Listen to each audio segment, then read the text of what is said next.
Hey everybody, how's everybody doing today? Hope everybody's having a great, wonderful day or had a great, wonderful day. We are getting busy. We're productive today. We're getting stuff done. Trying to. We are. It's a nice day outside, so Of course we're gonna be inside. Of course. Ah! Why not? We have a project that needs to get done in the soap shop before we put the sheetrock up and the insulation on the ceiling. This is critical to anyone who's purchased a drop-down shed that they're wanting to turn into something. So condensation is a huge issue, and we're going to show you today how we're going to combat that with just 2 easy steps. Well, okay. Up here, they're easy. We're gonna see how easy it really is. Okay, 2 steps. And in my mind, they're easy. And it's actually not too expensive. They're about what? About $2 a piece. Mm-hmm. They're little baffles. They're little styrofoam pieces of stuff. They're 4 foot long, 2 foot wide, which in this little drop down building, they fit just perfect up in here. Mm-hmm. And we'll show you how, like I said, up here, they seem like they're just going to go up real simple. They seem that way. Okay. So you have these little sheets.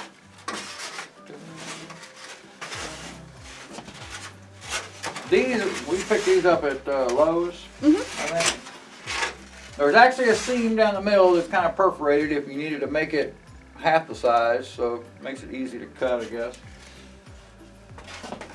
You've got a little, you can see that. That's how it's supposed to go up onto the roof, because normally you'd put these, I guess, in place before you put the roof on. So these would sit on your rafter beams that are going up. So the little points are towards the ceiling. Yeah, are going to go up towards the ceiling.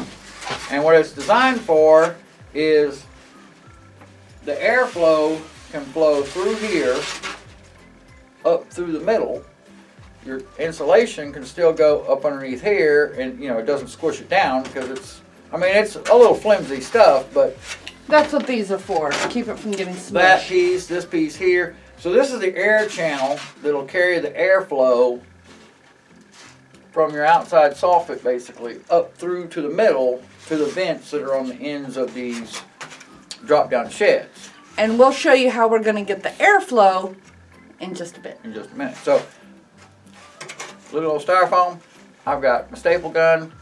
We're just going to stick it up in there into place and staple it up.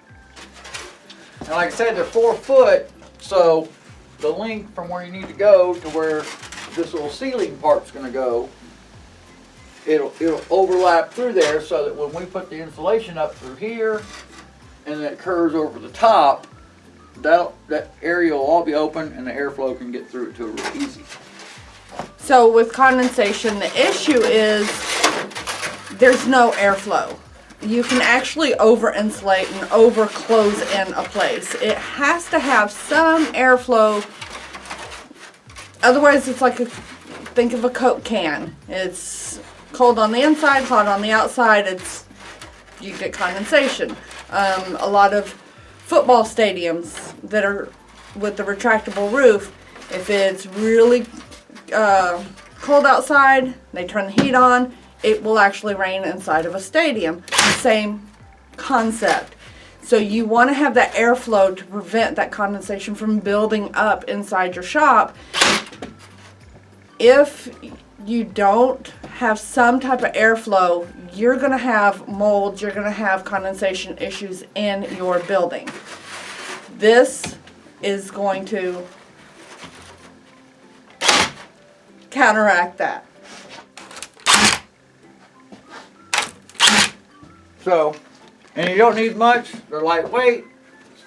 I've got it sitting down right past the top plate here. I'm kind of doing a finger guess, about 1 inch or so. But I know that's still enough back here. I'm just going to put my insulation right up to this edge. So I wanted it a little bit past where you plan on stopping your insulation at so that it doesn't block up this channel. Just a couple of staples up there. And as you can see, the top is going to actually stop. Yeah, I know, we need to beat some nails and take some nails out still from the old shop.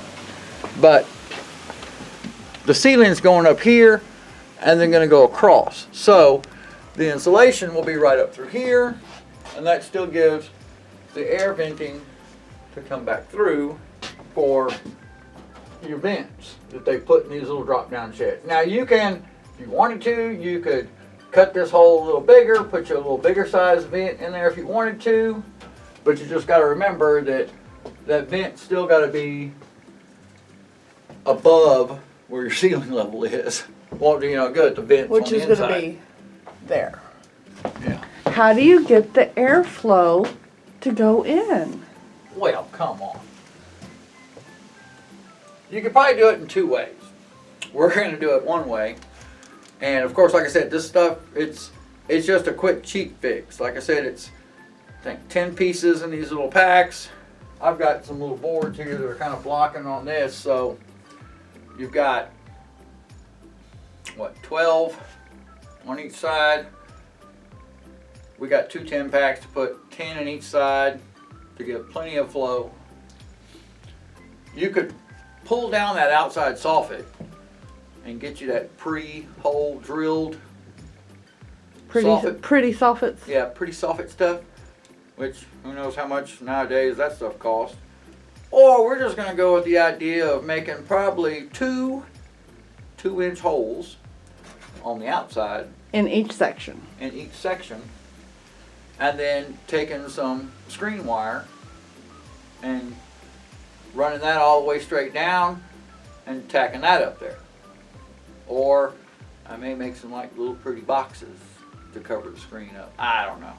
We're not Pretty sure about that boxes yet. sound good. It just seems like a lot more work. But I may end up doing that just for looks, I guess, for the outside. So, let's get Well, on the you said it outside. now. You got to do it because that's what I want now. Yeah.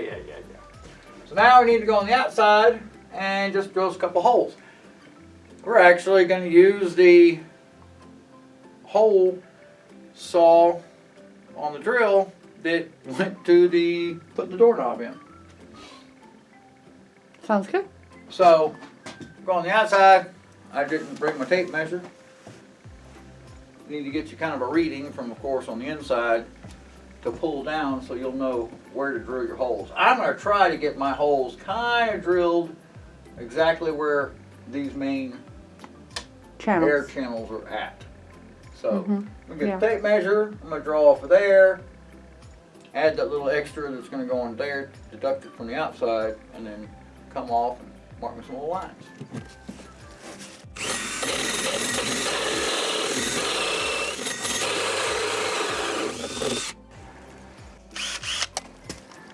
Ta-da. Ta-da! There's a hole.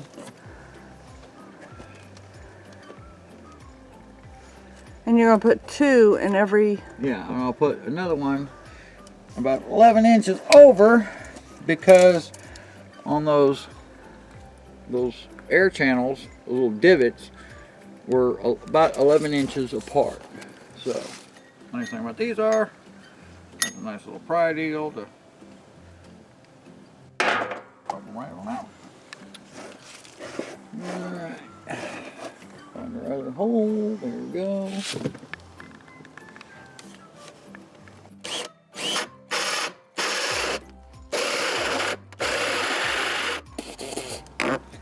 Don't hold your mouth open while you're drilling And standing downwind. and downwind. This stuff does not taste good.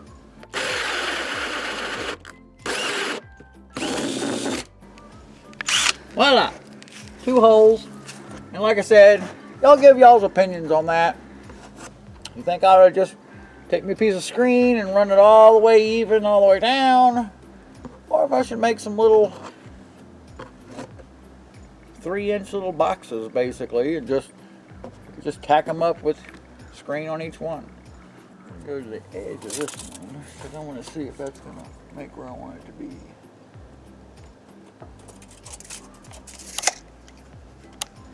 Oh, You're just gonna blindly drill a hole and not sure? Yep. Oh. Alright then.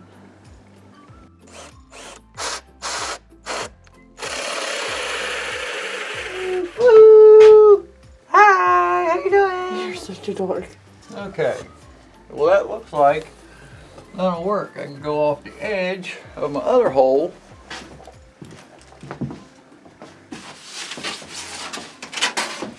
And we'll line up.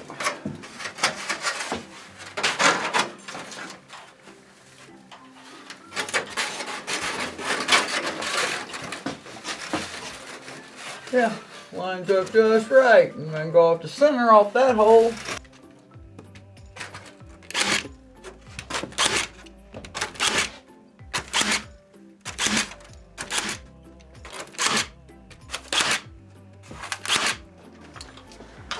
I love a battery operated staple gun. It's actually a really quick process. Oh yeah, it's real fast, it's real quick.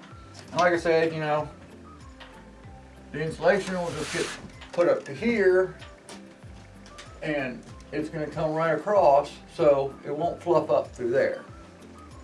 So that's the key that you want to look at, is making sure you get those put to where you need to, those baffles get put where you need to go, so that when you put your insulation here, it's not blocking the end. And when you put your insulation that's going to come up this way, make sure it's not blocking the end. Now, they're easily done, because if you needed to, that's another thing with these holes, is if you needed more distance, they just interlock with each other. If you need to make them longer, you cut them off and say you needed 6 feet instead of just the 4 feet like we need. Because like I said, if you wanted to, you could cut you another piece and extend it all the way up, you know, because you can see that these have these on ours. It's not just a straight 2x4. They got these pieces on there. So, I mean, you could extend it up that little bit further, you know. It just take you a couple extra pieces, you know, because you cut them down to a foot, or, you know, 1.5 feet. Interlock it with that one, and it just carry it straight up to the top. So, but that should hopefully definitely stop us from getting any kind of moisture build up in here for sure. I know she's dying to get this thing done, but I know that I'm definitely not wanting to have to come back through here because a bunch of moisture got built up in there and like the ceiling falls down. Or mold starts coming through the top. So with condensation, especially since this is going to be my soap shop, homemade soap it contains glycerin, and it's a natural humectant, so it really attracts the moisture. Not something you want in a soap shop. So if we don't do this, he will have to come back out and redo the ceiling. Yeah, so we're just trying to avoid future work. Yeah. Because of all that moisture, then you just have bubbles everywhere in here. Well, it wouldn't be that bad, but okay. It would take forever for soap to cure. So, plus I'm going to have my home office here, which is my computer equipment and my printers, and you just don't want a lot of moisture around all these sensitive items. So we're going to finish this up and get the holes drilled, get the baffles put up so that we can start getting the insulation on the ceiling and sheetrock up on the walls. Sheetrock up on the walls. That will be a future video. And if anybody wants to come over and you know, unload sheetrock to bring it in the building, just come on by. I don't have a problem. Y'all have a great day. We really appreciate you coming along, and we will see you next time. Y'all have a great, wonderful one. Can't wait to see y'all till next time. Later. God bless.